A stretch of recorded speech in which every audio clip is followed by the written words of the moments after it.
Welcome to a psalm for today, a reassuring voice that Jesus is Lord.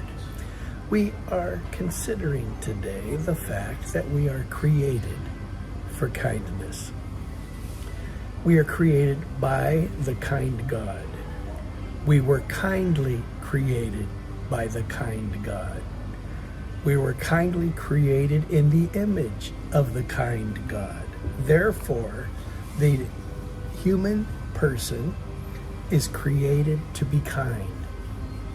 We talk about the natural man being prone to sin. By the word natural, we mean that the fallen, sinful human naturally sins. But your nature, when God created you, was not sinful. Your nature was to please the Lord. That's how God created you, Adam and Eve. And they were not naturally to sin. They were naturally to be in relationship with God. So, in a sense, it is natural for humans to be kind. One of the most strategic words, I think, in the first covenant is the word chesed. I don't speak Hebrew, so I'm sure I say it wrong. Chesed in English, chesed. It is the way that God relates to his covenant people. When God made a covenant with his people, he extends his loyalty, his faithfulness, and his loving kindness. Loyalty, faithfulness, and loving kindness. This is our concepts wrapped up in the term chesed. And at times, the word chesed is loving kindness in the English translation. At times, it's translated faithful. At other times, it's translated loyalty.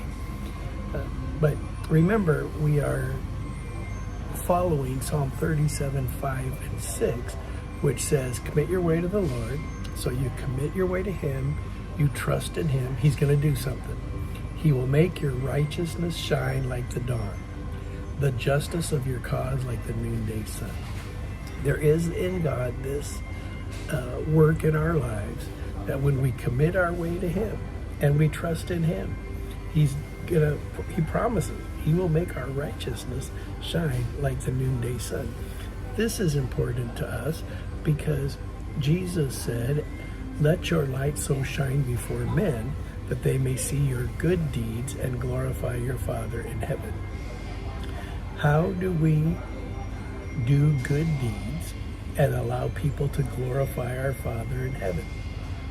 It's by living out the public life of Jesus in our world of today. Everything Jesus did, he did publicly. That's not right. Everything we know that Jesus did, he did publicly, or else we don't know about it. We don't know what he did in private. There was nobody there to capture it and to tell us. Today's psalm is Psalm 36. I'm after verse 7 that says, how priceless is your unfailing love, O God. But to get there, let's start in verse 5. Your love, Lord, reaches to the heavens.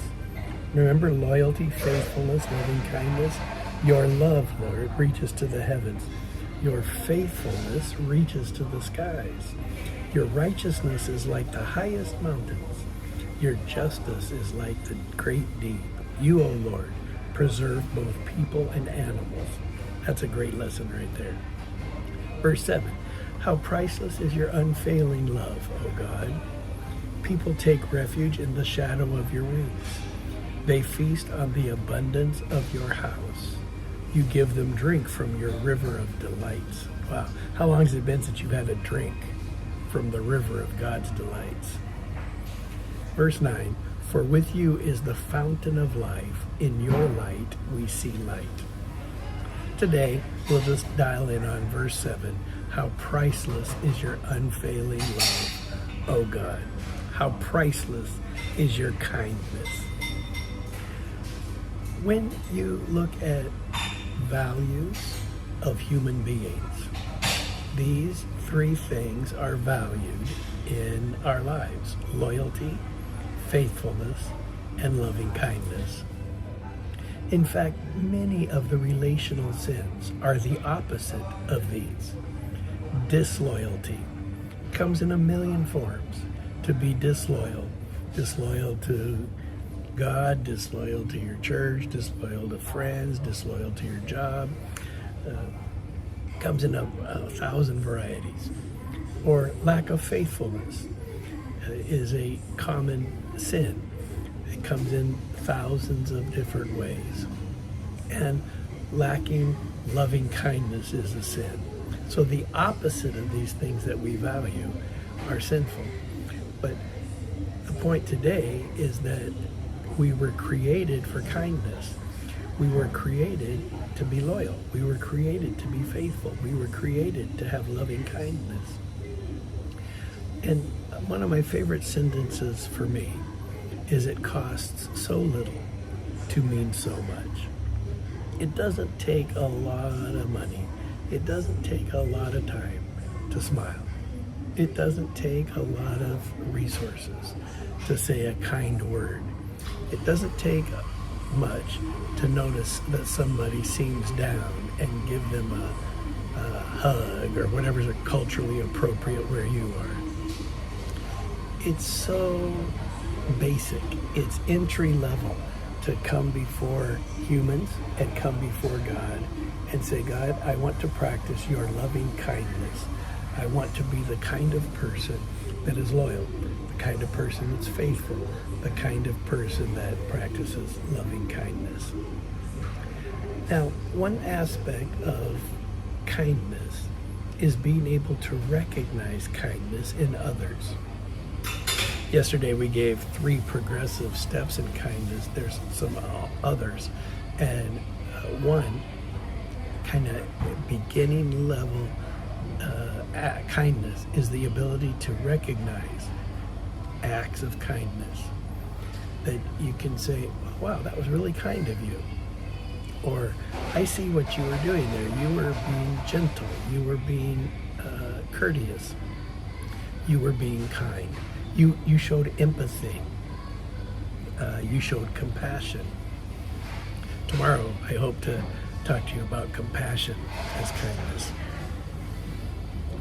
I think it would be good for us in the next 24 hours to ask God to help us recognize acts of kindness done toward us and acts of kindness that we do toward others. To be able to just pause and go, well, that was really nice of you to let me out of the room first, or that was really nice of you to open the door for me, or that was really kind of you to pay for my iced tea, or to train our eyes, to train our heart to notice these really wonderful acts of kindness. So Lord, today I ask that you would remind us that we are created for kindness. We were created to be loyal. We were created to be faithful. We were created to have loving kindness. Help us as we see other people's loyalty, faithfulness, and loving kindness. Help us to see when we're that way to ourselves. And may we live out what we were created to be, and that is kind people. Amen.